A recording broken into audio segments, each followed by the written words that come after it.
E você tem ainda, para trabalhar com conflito socioambiental, que trabalhar com uma outra ideia muito importante, que também vem do campo do estudo da sociologia, da ciência política, que é a ideia da conjuntura política. Uma conjuntura política é uma época da política, tá? Então, na estrutura, você tem um país que tem uma crise ambiental, tem grandes conflitos socioambientais, e aí você poderia, por exemplo, destacar: ah, o que que se faz? Qual é a política de desenvolvimento para a Amazônia? É um, é um grande tema do conflito socioambiental brasileiro. O que que se faz com a chamada Amazônia Azul? Como se explora a Amazônia Azul, o mar brasileiro? Isso é uma nova fronteira econômica e uma nova fronteira de discussões, de conflitos de interesses. E numa escala mais localizada, a maneira como, por exemplo, grandes economias como a portuária, eu digo grandes economias no sentido do poder de influência sobre o território.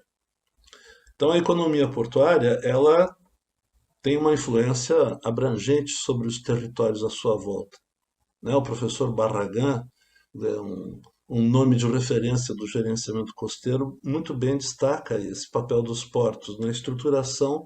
é, São infraestruturas que estruturam o território, nas palavras do professor.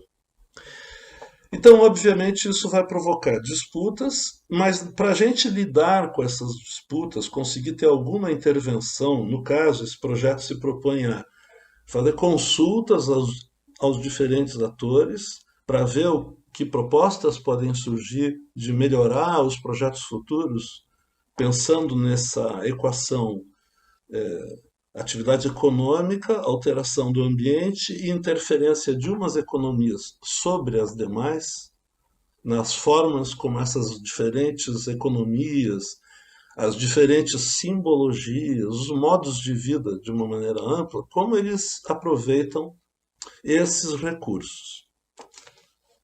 Então aí a gente precisa fazer uma leitura da conjuntura política. O que, que se prenuncia para a quadra? Nós vamos trabalhar por 3 anos. Como é que a gente pode organizar um processo novo de colocar em discussão, de fazer consultas sobre as visões da transformação do território? Claro que para discutir o futuro, as pessoas vão trazer a sua visão de como vem acontecendo, quais são as tendências, o que, que é bom evitar, o que, que é importante mudar.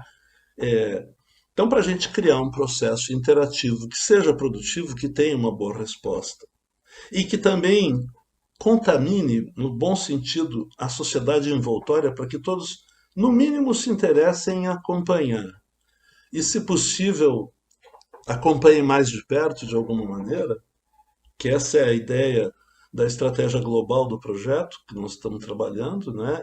É criar um processo que gera uma avaliação socioambiental estratégica na forma de relatórios que sistematizam esse processo de diálogo, né? Mas esse processo de diálogo é visto como necessitando de energias que devem vir do conjunto da sociedade. Aí, mais uma vez, a base sociológica para justificar a ideia de tentar mexer com a cultura, digamos, com a informação geral de uma sociedade regional, porque os atores, aqueles que são consultados, eles não estão soltos no espaço, eles estão em contato com seus colegas de trabalho, com seus colegas de sindicato, com seus vizinhos, com, enfim, suas comunidades produtivas, sejam quais forem, e estão recebendo informação, né, das maneiras mais diversificadas. E a gente quer que o processo se instale, né, um processo que não é o tempo inteiro alguém batendo bumbo, chamando os outros, falando, vamos lá, preciso da sua opinião. É criar um fluxo. Né? Esse é o desafio desse projeto. É importante dizer que é conceitualmente uma outra referência interessante são os estudos de Elinor Ostrom sobre a administração dos recursos comuns, né? Então, esse conceito de recursos de uso comum, que é uma denominação que se aplica para as grandes coleções naturais que prestam serviços a todos os seres humanos, mas esses serviços a todos os seres humanos de uma região, mas esses serviços dependem da indivisibilidade desse recurso, como é o caso, por exemplo, da Lagoa dos Patos, é o caso do oceano, é o caso das grandes florestas, é o caso do conjunto de dunas, etc. Né? Os banhados, né? São recursos de uso comum. E você tem que aprender a administrar esses recursos comuns, combinando a sua administração com os demais usuários. E isso ela vai buscar nas sociedades tradicionais, que sabem fazer isso. Uma sabedoria que o mundo moderno, em que a racionalidade das decisões atende a focos muito específicos, atende a uma empresa, atende a um grupo que está no governo, mas que tem uma visão limitada. Daí a ideia de fazer discussões estratégicas, tentar romper com essa visão que, embora o governo deva ter uma missão, né? Falando governo de uma maneira geral, governança tem a missão de administrar o bem comum, mas a administração se dá por lógicas setoriais. Então a tendência é trazer olhares que, quando discutem custo-benefício, buscam elementos na sociedade envoltória, mas que são muito seletivos e acabam os estudos deixando de expressar uma visão mais abrangente, mais diversificada sobre os custos e os benefícios e as melhores maneiras de desenvolver os planos futuros. Enfim, administração negociada de recursos de uso comum é uma orientação-chave para esse trabalho. Nós estamos falando de diferentes usos, mas nós estamos falando também de diferenças de percepção. Então aqui entra muito fortemente a questão da informação, da comunicação e de saber trabalhar com diferentes mundos simbólicos numa etapa que talvez seja mais que conjuntural, é difícil saber até onde isso é uma mudança estrutural do mundo, né? Mas em que se caracteriza essa etapa por as pessoas são massacradas por muita informação. Então, trabalhar de maneira democrática, ou seja, respeitosa com o outro, nesse contexto, e procurar compartilhar um processo é um grande desafio. Então, ganha muito peso na estratégia de trabalho, como foi visto já desde a construção inicial do projeto, trabalhar bem a informação, trabalhar bem a comunicação. Daí entra uma outra referência fundamental, que é o uso como ferramenta da abordagem dos ganhos mútuos, que trabalha a construção do desenvolvimento sustentável por uma estratégia de avanços progressivos, graduais, e ao usar a sustentabilidade, isso favorece, facilita você encontrar alternativas para atender os interesses, as necessidades dos vários atores envolvidos, mas criando alternativas de encaminhamento em relação à visão inicial que se tinha, de parte a parte. Nesse contexto de conflito, existe então um choque cultural, inclusive simbólico, né, os valores com que se trabalha o ambiente, a paisagem, espaços específicos ou o conjunto da vida. Existe, então, esse conflito cultural que precisa ser trabalhado, existe uma competição pelos usos das águas, né, e das suas margens, isso é um aspecto central do conflito na configuração de uma região de atividade portuária, né, e associado a isso, o conflito em torno da qualidade, né, desses ambientes. Por tudo isso, o projeto trabalha com três territórios, é interessante destacar isso, porque pode merecer uma conversa.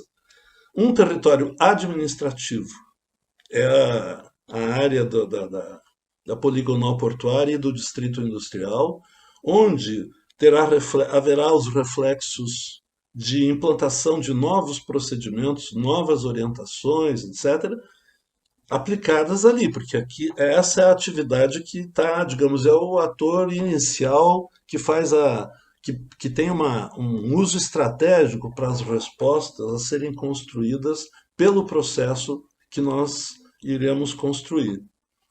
É, existe também o ambiente de influência desse primeiro perímetro, desse primeiro território. Como é um território em que você tem navegação, transbordo de cargas, armazenamento e processamento de substâncias que podem ser inclusive perigosas, é, daqui surgem outras linhas de transporte pelas águas, pela hidrovia, por ferrovia e também por estrada, por caminhões, estrada rodoviária.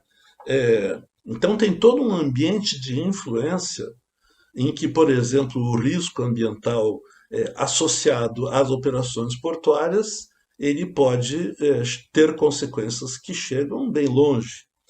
E você tem um território humano, né? Porque a partir dessa intervenção no território, os grupos humanos que são afetados, que sofrem a influência ou que ficam atentos ao que acontece em todo esse processo,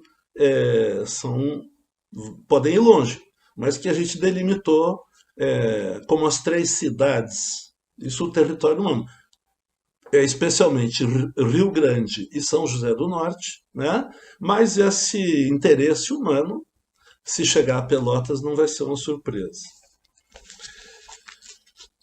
O enfoque de negociação que orienta esse trabalho é o da negociação de soluções de desenvolvimento mais sustentáveis.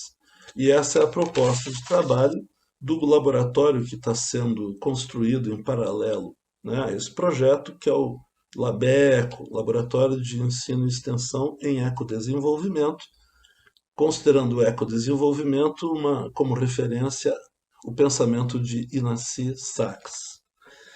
O grupo de pesquisa onde estão os membros da equipe do projeto é o grupo de pesquisa em conexões sustentáveis, que explora essa ideia de criar conexões de energias pró-ecodesenvolvimento, pró-desenvolvimento sustentável. Nós temos um movimento de dupla mão no projeto. Um desafio da gente é a gente captar as palavras dos atores e, além disso, combinando com os estudos técnicos científicos, extrair fatos possíveis, né? Encaminhamentos. Né? Esse é o foco de um processo. E na outra direção é levar as palavras técnico-científicas e todas as palavras dos atores-chave para o mundo das percepções dos vários grupos humanos e pessoas desse território humano.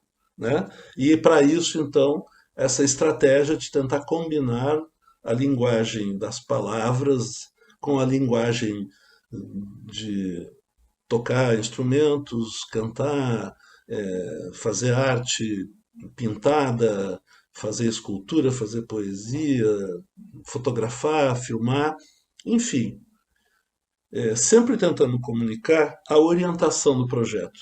Então, para a gente fechar essa apresentação. Essa orientação em que a gente cria um portal como um encontro dos mares, né? O mar de dentro se encontra com o mar propriamente dito.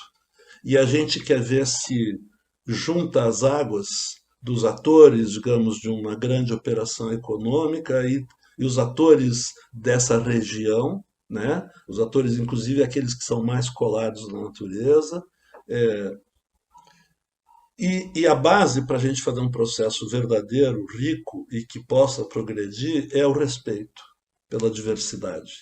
Então, as orientações centrais do projeto são o respeito à democracia e a valorização da conquista que é a Constituição de 88. Essa é a nossa referência de concepção política geral. É uma orientação contra qualquer tipo de discriminação. Quer dizer, não é possível construir uma verdadeira democracia se a gente não eliminar as misérias da discriminação de todos os tipos, né, que são muito fortes e revoltantes na nossa sociedade.